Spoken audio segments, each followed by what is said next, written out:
Hello and welcome to 5 Minute Pharmacology. Today we're going to be talking about methylprednisolone sodium succinate, otherwise known as solumedrol. Solumedrol's classification is a steroid and anti-inflammatory, and it's carried 125 milligrams in 2 mLs, and we carry 2 vials of this medication in our drug boxes.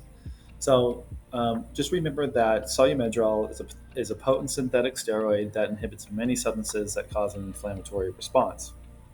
So we primarily use this um, as an anti-inflammatory for our patients who have bronchospasm, but there can be some other uses for this medication as well, such as adrenal insufficiency, or somebody with, let's say, Addison's crisis, or something like that going on. Some of the absolute contraindications for solumedrol is traumatic brain injury with higher doses and an allergy to solumedrol.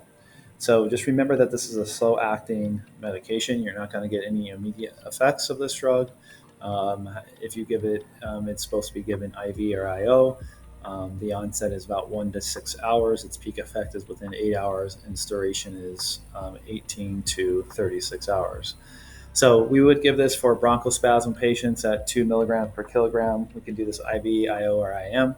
They have a max of 125 milligrams.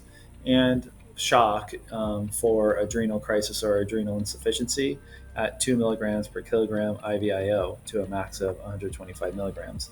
And it is important to remember that this drug can treat those adrenal insufficient patients because in certain times when the adrenal glands are unable to produce enough cortisol, um, steroids or a stress dose of steroids may help with this. So it basically would help the body deal with stress and prolong the body from going into shock, like heart failure and extremely low blood pressure and things like that.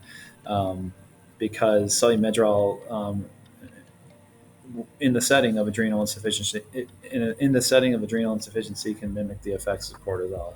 Um, and this could be potentially life savings for some of these patients. So just remember that moving forward with adrenal insufficiencies, that's why we would want to give solumedrol.